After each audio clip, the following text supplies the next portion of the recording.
Hello hi नमस्कार, मैं शैलेश अलंकार। स्वागत है आप सभी का इस खास सेगमेंट में। बात करेंगे आज के सेगमेंट में नागरिकता के बारे में, यानी सिटीजनशिप के बारे में। भारत का जो नागरिकता का प्रावधान है वो कह सकते हैं ब्रिटेन से लिया गया है। कहाँ से लिया गया है? ब्रिटेन से लिया गया है। और भारत में एकल नागरिकता का प्रावधान है। जैसे आप देखेंगे यूएसए हो गया, यूएसए में कह सकते हैं दोहरी नागरिकता का प्रावधान है। एक तो उसमें अमेरिका का नागरिक होगा और बाकी अमेरिका में जो 50 राज्य हैं उन 50 राज्यों में से जैसे न्यूयॉर्क हो गया, कैलिफोर्निया हो गया, वहाँ का अगर कोई राज्य, वहाँ का कोई निवासी है तो उनके पास वहाँ का भी कह सकते हैं नागरिकता होता है। तो यहाँ पर दोहरी नागरिकता है, जबकि भारत में क्या है और ब्रिटेन में क्या है, एकहरी नागरिकता है। ठीक है।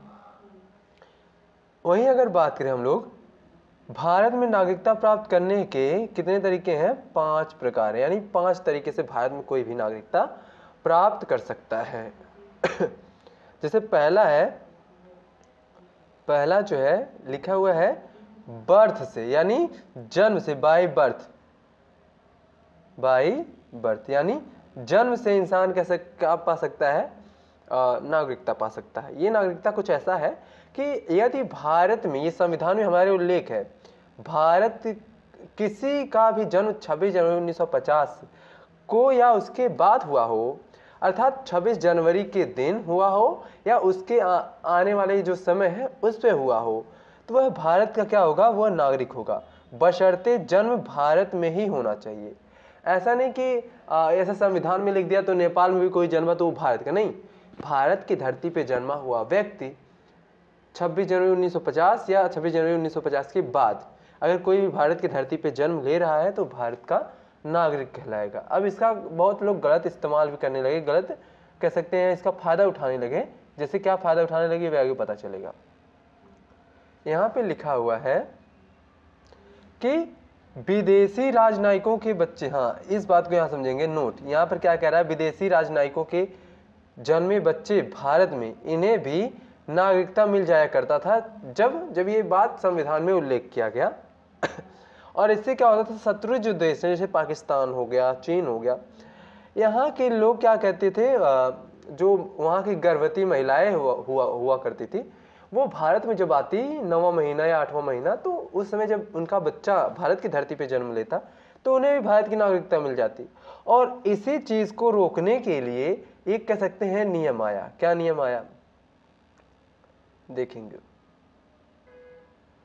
नियम आया, यही कारण है कि भारत की नागरिकता संशोधन अधिनियम 1986 लाया जाता है, यानी इन चीजों को रोकने के लिए। और इसमें यह बात कहा गया कि यदि किसी बच्चे का जन्म भारत की धरती पर हुआ है तो उसे नागरिकता तभी मिलेगी जब उसके माता या पिता में से कोई एक भारतीय हो, चाहे वो माता हो या फिर पिता हो, उन दोनों, यानी उस बच्चे का चाहे वो माता या पिता दोनों में से कोई एक भारतीय होना चाहिए, तभी उसको भारत की नागरिकता मिलेगी। ठीक है, आगे देखते हैं। दूसरा है वंश के आधार पर नागरिकता। क्या है? वंश के आधार पर नागरिकता, यानी बाय हेरिडिटरी। ठीक है, इसमें कहा गया विदेश में किसी बच्चे का जन्म 26 जनवरी 1950 को या उसके बाद हुआ हो तो वो क्या होगा, भारत में वंश परंपरागत के आधार पर उसको नागरिकता मिलेगी, बशर्ते माता या पिता में से कोई एक भारतीय हो। वही बात है, उसमें ये कहा गया, वो देखेंगे आप जन्म के आधार पे, लेकिन जन्म के आधार पर कह सकते हैं कि लोग गलत इसकी फायदा उठा रहे थे, इसका फायदा उठा रहे थे जो हमारे शत्रु देश थे। और इसी को रोकने के लिए सन 1986 में एक अधिनियम लाया गया जिसमें यह कहा गया कि भारत की धरती पर जन्मा हुआ कोई बच्चा है अगर, तो भारत का नागरिक तभी होगा जब उसमें उसके पेरेंट्स में से कोई एक या दोनों ही भारत के नागरिक होंगे, तभी। और दूसरी अगर बात करें वंश परंपरागत के आधार पर, यानी वंश बाय हेरिडिटरी, यानी उस बच्चे का कोई बुजुर्ग, चाहे वो पिता हो, माता हो, चाहे दादा दादी हो, चाहे परदादा दादी हो, इस प्रकार की, यानी 3-4 पीढ़ियों की बात करता है। ठीक है, आगे देखें। अगला है, इसी में कहा गया है नागरिकता संशोधन अधिनियम 1992। इसमें क्या हो गया, यानी जो संविधान सभा में लिखी गई उसके बाद कुछ गड़बड़ियां, मतलब कह सकते हैं लिखते समय इस बात का ध्यान नहीं था कि शत्रु देश भी घात लगाए बैठे हैं, या इस बात का ध्यान नहीं था कि विदेश में अगर कोई जन्मा हुआ व्यक्ति है तो उसमें सिर्फ यदि पिता है तभी बस उसको नागरिकता मिल रही, माता के जो बच्चे हैं उसको क्यों नहीं मिल रही है, इस बात की बातों को ध्यान में रखा गया। और 1992 में एक फिर अधिनियम आता है जिसमें कहा गया विदेश में जन्मे बच्चे नागरिकता दी जाएगी यदि माँ भारतीय हो। पहले क्या था, पहले जो पुरुषों के बच्चे, कैसे जैसे भारत का कोई पुरुष है वो विदेश में शादी कर लिया विदेशी से, किसी विदेशी स्त्री से, और वहां पे उसका कोई बच्चा जन्म लिया तो उसको क्या किया जाता था कि भारत का नागरिकता दिया जाता था। लेकिन वहीं अगर बात करें कोई भारतीय महिला है जो विदेश में किसी पुरुष से शादी करके और वहां विदेश में बच्चे को जन्म दे रही है तो उसे भारत की नागरिकता नहीं दी जाती थी। और यही कह सकते हैं संशोधन करके 1992 में, देखेंगे आप 1992 में, ये जो साल है 1992 में, तब ये बिल लाया जाता है, ये अधिनियम लाया जाता है कि चलो अब पुरुषों के साथ साथ महिलाएं भी अगर विदेश में शादी कर रही हैं और उनके बच्चे अगर चाहें भारत का नागरिकता लेने तो उन्हें वंश परंपरागत के आधार पे कह सकते हैं कि नागरिकता दी जाएगी। ठीक है, यहाँ देखिए लिखा हुआ सिर्फ पिता भारतीय होने पर बच्चे को पहले नागरिकता मिला करता था, जो कि कह सकते हैं 1992 में ये नियम बदल के महिलाओं को भी ये बात कह दी गई कि अगर आपने भी विवाह विदेश में किया है और आपका बच्चा भारतीय नागरिकता चाहता है तो बेशक मिल सकता है। सावधान, अब ये किस बात के लिए सावधान कर रहा है, 3 दिसंबर 2004 के बाद विदेश में जन्मे बच्चे को वंश परंपरागत के आधार पर तभी नागरिकता दी जाएगी यदि जन्म के 1 साल के भीतर भारतीय दूतावास में सूचित, यानी जो इंडियन एम्बेसी है उसमें इस बात का सूचना देना होगा कि देखिए मैं, चाहे वो लड़की हो या लड़का, यानी स्त्री हो या पुरुष, वो जाके इस बात का वो कह सकते हैं बताए या फिर रजिस्ट्रेशन करवाए कि देखिए मैं भारतीय हूं और मैंने यहाँ पर एक विदेशी महिला से शादी किया जिससे एक पुत्र की उत्पत्ति हुई और वो भारतीय होगा, इस बात की वो कह सकते हैं बताएं बस, है ना, चाहे वो महिला हो या पुरुष, इस बात की आपको ध्यान में रखें।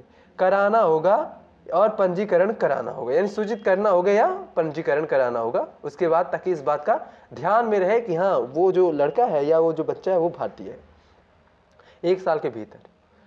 वहीं अब कह रहा है पंजीकरण द्वारा, यानी भारत में नागरिकता पंजीकरण के माध्यम से भी मिल सकता है।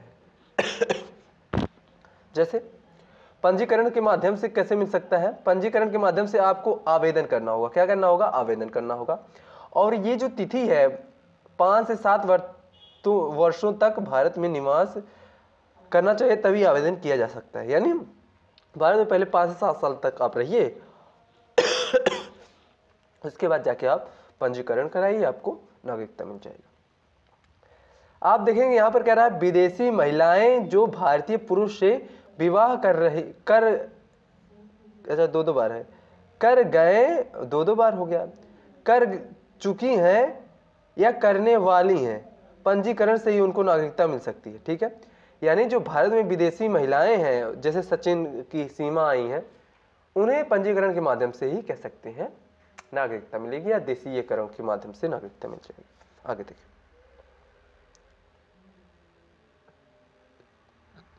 ये कुछ और बातें कही गई है, कह रहा कॉमनवेल्थ कंट्रीज, यानी राष्ट्रमंडल की बात करता है, जो यूरोपियन कंट्री है उन्हें सामान्य तौर पे कॉमनवेल्थ कंट्रीज कहा जाता है, कि ऐसे नागरिक जो भारत में रहते हैं या कह सकते हैं भारत सरकार की नौकरी करते हैं उन्हें पंजीकरण द्वारा ही नागरिकता दी जाएगी। यानी भारत में जो रह रहे हैं या फिर कोई विदेशी है जो भारत में नौकरी कर रहा है उसे अगर भारत की नागरिकता चाहिए, यहाँ का रहन सहन, यहाँ के कह सकते हैं कल्चर, यहाँ का इन्वायरमेंट उसे पसंद आ रहा है तो वो पंजीकरण के माध्यम से नागरिकता ले सकता है। ठीक है, आगे देखिए, अगला है देशीयकरण से यानी बाई नेशनलाइजेशन के माध्यम से, यानी देश में रह रहे हैं, देश की संस्कृति, देश की खान पान, देश की भाषा आप अगर जानते हैं तो आपको नागरिकता मिल जाएगी। जैसे, और उसके लिए भी कुछ प्रावधान है, जैसे यहाँ पर कहा गया है यदि कोई विदेशी व्यक्ति जो स्वेच्छा से भारत में रह रहा है और वह भारतीय नागरिकता चाहता हो तो उसे करना होगा, क्या क्या करना होगा, कुछ यहाँ पॉइंट लिखा है। यानी अगर कोई विदेशी व्यक्ति है और भारत में रह रहा है और भारत की नागरिकता चाहता है तो उसे कुछ बातों का ध्यान देना होगा और कुछ बातों पे अमल और गौर फरमाना होगा।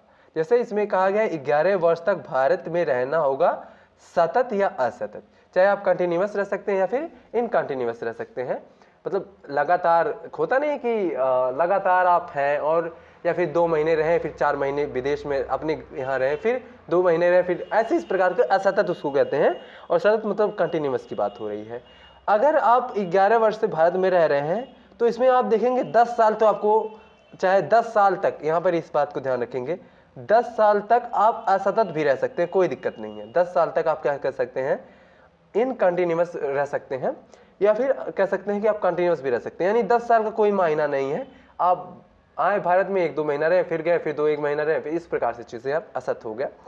लेकिन जब आप पंजीकरण करवाएंगे तो आपको क्या करना होगा, लगातार जब आप पंजीकरण कराएं तो उससे पूर्व आपको 1 साल लगातार भारत में ही रहना होगा, तभी आपको कह सकते हैं देशीयकरण के आधार पर नागरिकता दी जाएगी। इसमें से और एक चीज़ का ध्यान रखना होगा कि आपको जो भारतीय संविधान में 22 भाषाएं हैं उनमें से कोई एक भाषा आपको आनी चाहिए, चाहे वो इंग्लिश तो नहीं शामिल है, हिंदी हो गया, संस्कृत हो गया, उड़िया हो गया, बंगाली हो गया, ये सारी चीज़ों में से कोई एक भाषा आपको आनी चाहिए। लेकिन अब क्या हो गया है, भाई इसको देखेंगे। अब पहले 11 साल था, 10 साल और एक 11 साल था, लेकिन अब क्या हो गया है, हाल के ही कुछ सालों में 5 साल तक रहने व अन्य शर्तों को पूरा करें तभी नागरिकता मिल जाएगी।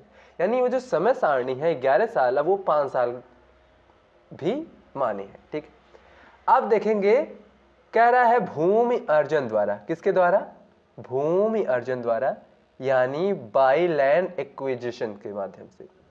यदि भारत में कोई बाहरी भूखंड मिलाया जाता है तो उस पर निवास करने वाले लोग स्वतः ही भारत के नागरिक हो जाएंगे। जैसे सिक्किम, कह सकते हैं जब सिक्किम को भारत में मिलाया गया 1974 में, ठीक है, तो 1974 से पहले सिक्किम स्वतंत्र राज्य हुआ करता था। जब वो भारत में मिला है ना, 1974 में वो सम्मिलित होने का प्रस्ताव उसने ही दिया और 1975 में पूर्ण रूप से भारत का वो राज्य हो गया। तो जैसे ही पूर्ण रूप का भारत का राज्य हुआ तो उसके नागरिक भले वो सिक्किम के हैं, उन्हें इस बात को स्वीकारना हुआ कि वो भारत के नागरिक हो गए। ठीक है, ऐसे ही कह सकते हैं कुछ हमारे राज्य जो कह सकते हैं 2015 में बंगाल और बांग्लादेश और कह सकते हैं भारत का समझौता हुआ था। कुछ गांव हम बांग्लादेश को दिए थे तो कुछ गांव उस बांग्लादेश ने हमें दिया था। तो बांग्लादेश के जो लोग हैं वो क्या हो गए, एक मिनट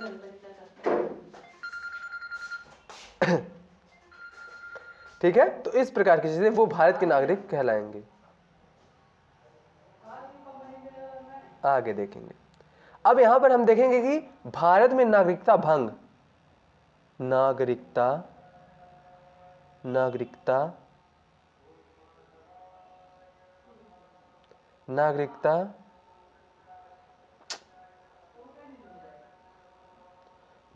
का अंत, यानी आपका नागरिकता कैसे कैसे छीना जा सकता है इसकी बात कर सकते हैं। देखेंगे इसके बारे में, ये पीडीएफ नहीं बनाया गया है, लिख के ही हम आपको बताएंगे या आप हमारी बात पर ध्यान फरमाएंगे, ध्यान के माध्यम से ही आप उसको समझेंगे। ठीक है, ठीक। अच्छा हाँ, भारत की जो नागरिकता है वो अनुच्छेदों में, उसको भी इसी में समझेंगे। ठीक है, उसको भी इसी में समझेंगे। तो कह सकता है भारत में जो नागरिकता का अंत है कुछ इस प्रकार से है। पहला तो नागरिकता है आप त्याग दें, ठीक है, परित्याग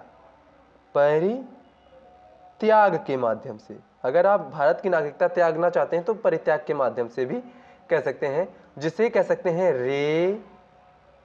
रेनंशिएशन। ठीक है, रेनंशिएशन।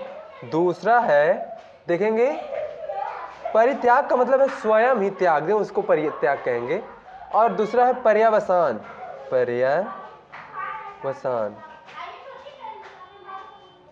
पर्यावसान की अगर बात करें तो इसे टर्मिनेशन कहेंगे, टर्मिनेट। ठीक है, यानी खुद कह सकते हैं छीन लिया जाए, सदस्यता नागरिकता छीन लिया जाए।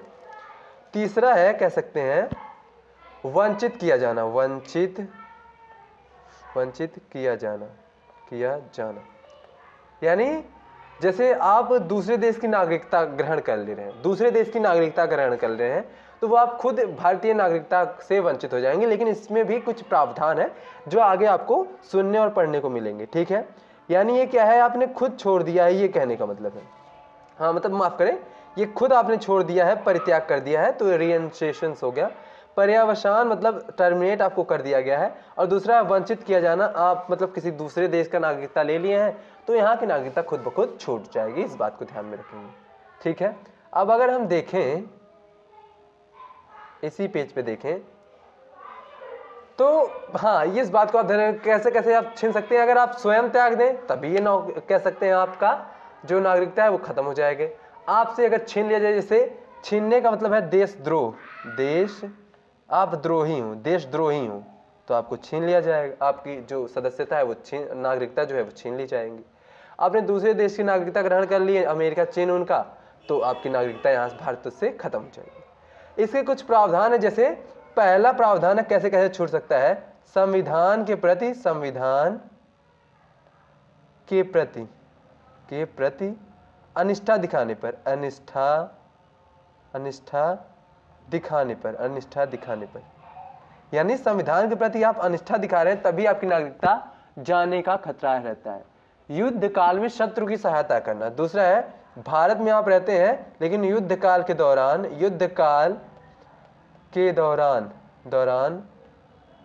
दुश्मन की सहायता करना, यानी एक प्रकार से देशद्रोही की गतिविधि करना। तीसरा है पंजीकरण के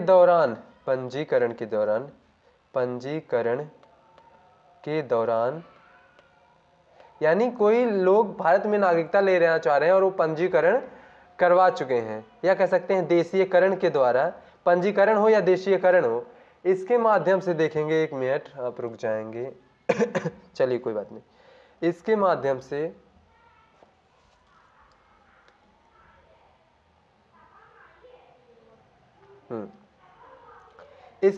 से क्या हो जाएगा, अगर आप पंजीकरण या देशीयकरण के द्वारा नागरिकता प्राप्त करना चाहते हैं तो 5 साल के भीतर, 5 वर्ष के भीतर, यानी आपको पंजीकरण करवा लिया और 5 साल के भीतर आप पर कोई बाहरी देश, ठीक है, आप पर उस देश कह सकते हैं अन्य देश में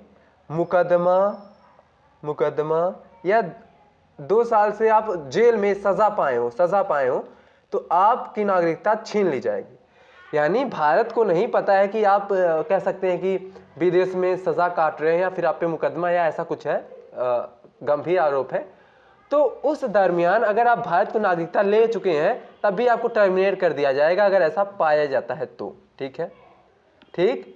और अगर कह सकते हैं कि भारत से बाहर आप रह रहे हैं, अगला है आप भारत से बाहर रह रहे हैं, भारत से सूचना देके गए हैं कि हम जा रहे हैं विदेश कमाने, लेकिन 7 साल तक आप भारत में नहीं आए, 7 साल तक देश वापस न आने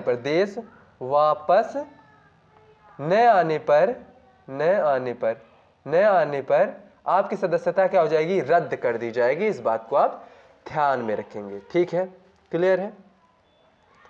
तो ये जो है ये है नागरिकता के बारे में, क्लियर है।